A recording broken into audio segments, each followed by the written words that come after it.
বালক বাচ্চা। বাবাই বলে ঠিক আছে, চলো রাসূলের দরবারে। গিয়ে বলে হাবিব, আমার এই ছোট্ট বাচ্চা কালেমা পড়তে চায় গো নবী, আপনি একটু কালেমা পড়ায়া দেন। আল্লাহর নবী বাচ্চাটারে আদর করে কালেমা পড়ায়া দিলেন। বাচ্চা কালেমা পড়ার পরে ঈমানের জজবা বেড়ে গেছে। এইভাবে রাসূলের কাছে আসে আর যায়, আসে আর যায়।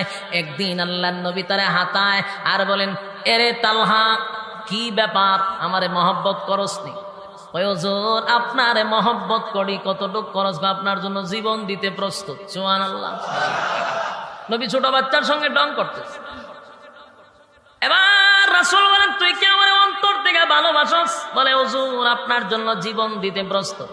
আল্লাহর নবী তার একটা তরবারি হাতে দিছে, দিয়া কয়, ওই যে এটা কেডা? ওইটা আমার আব্বা। যা গেছে স্কুলে দে।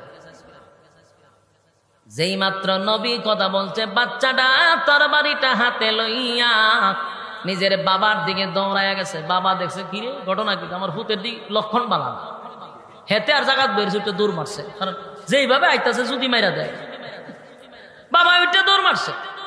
ছেলে বাবার পিছন দিয়া তরবারি লইয়া দৌড়ায়। আল্লাহর নবী বলেন, তালহা দাঁড়া, আমি দুনিয়ায় আসি নাই বাবা সন্তানের মধ্যে ঝগড়া লাগানোর জন্য রে। আমি শুধু তোর ইমানটা পরীক্ষা করলাম। এত ছোট বাচ্চা, তোর ইমানের এত স্পিরিট, আমি অবাক হয়ে গেলাম।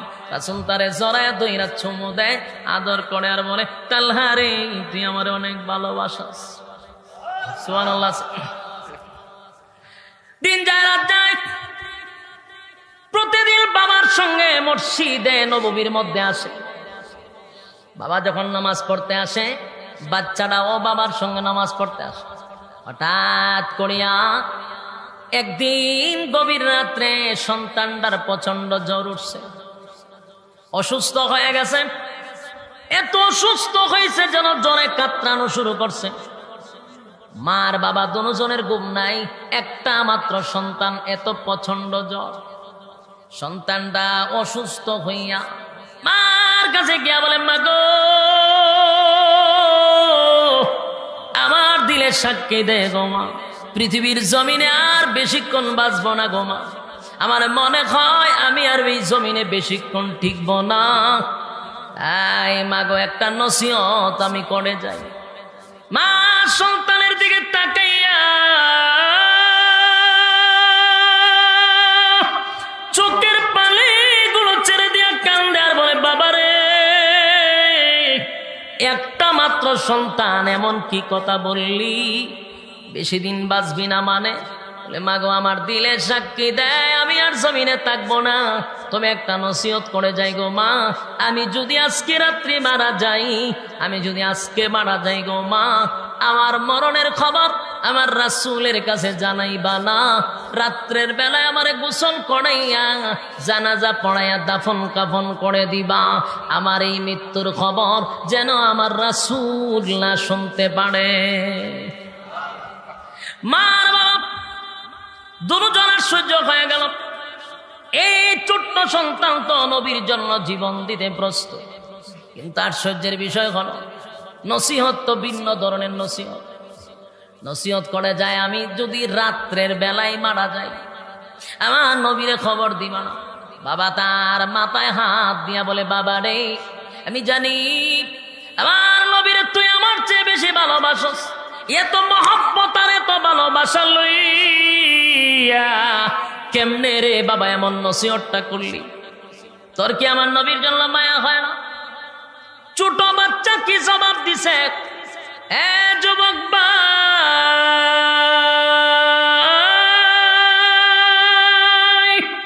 কথাগুলি দিলের কান লাগায় শুনবেন।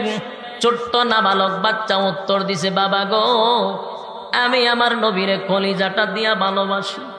আমি আমার জীবনের চাইতো বেশি আমার নবীরে ভালোবাসি গো বাবা। কিন্তু আমি নসিহত কেন করলাম? গভীর রাত, যদি আমি দুনিয়ার থেকে এখন বিদায় হয়ে যাই, আর আমার নবী যদি খবর পায় আমি দুনিয়ার থেকে বিদায় হয়ে গেছি, আমার নবী পাগল পাগল পাগল পাগল হইয়া দৌড়ায় আসবে আমার চেহারা দেখার জন্য, আমার দাফন কাপড় করার জন্য নবী রাত্রে দৌড়ে আসবে। আগো বাবা, আমি একটা জিনিস খেয়াল করেছি, আমার বাড়ির থেকে রাসূলের হুজরা পর্যন্ত প্রায় 3 কিলোমিটার। এই 3 কিলোমিটার দূরত্ব। অনেক মুনাফিকের বাড়ি রয়েছে রাস্তাঘাটে, অনেক ইহুদিদের বাড়ি রাস্তাঘাটে। গভীর রাত্রে যদি আমার নবী আসে গো, বেঈমানরা আমার নবীর উপরে আঘাত করবে, নবীরে রক্তাক্ত করবে। কিয়ামতের ময়দানে আমার আল্লাহ যদি জিজ্ঞাসা করে, তালহা রে, তোর জানাজা পড়তে আইসে আমার নবীর শরীরের রক্ত জড়াইছে, আমি কি জবাব দিব? এই জন্য আমার নবীকে আপনারা রাত্রের বেলা জানাবেন না, জানাজা পড়ায়া দিবেন। কথাটা বলতে দেরি, কিছুক্ষণের ভিতরেই তালহা দুনিয়ার থেকে চিরবিদায় হয়ে গেছে।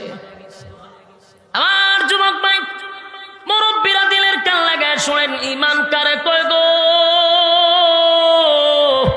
ঈমান কারে কয়? ঈমান কারে কয়?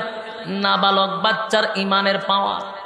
দুনিয়ার থেকে বিদায় হয়ে গেল, নসিহত অনুযায়ী মা বাবা চোখের পানি ছেড়ে দিয়া, একটা মাত্র সন্তান, সাধারণ কোন সন্তান নয়, নবী যারে ভালোবাসত এমন একজন সাহাবী, বাবা তার সন্তানরে নিজের হাতে গোসল করাইছে। একটা বাবার জন্য এর থেকে বেশি কষ্ট নাই গো। সন্তানের লাশ বাবার কাঁধে, এর থেকে কষ্ট একটা বাবার আর কি হতে পারে? সন্তানের লাশটারে গোসল পড়াইলো, কাপন দাপন পড়াইলো, জানাজা পড়াইলো, সন্তানের নসিহত অনুযায়ী তারে দাফন করে দিল। বাবা কাঁদতে কাঁদতে বেহুশ হয়ে যায়। এবার ফজরের আজান দিছে। আল্লাহর পয়গম্বরের মুয়াজ্জিন বেলাল যখন আজান দেয়, বাবা দৌড়াইয়া মসজিদে যায় নামাজের জন্য। ফজরের জামাতে যখন দাঁড়াইছে, নামাজ শেষ। প্রতিদিন নামাজ শেষ হওয়ার পরে বাবার সন্তান নবীর সঙ্গে সাক্ষাৎ করে বাড়িতে যাইতো। আজকে নবী তাকায়া দেখে তার বাবা নামাজ শেষে একা একা দাঁড়াইয়া চোখের পানিগুলো ছেড়ে দিয়া কাঁদতেছে। আল্লাহ নবী ডাক দিয়া বলেন, আরে বড়া,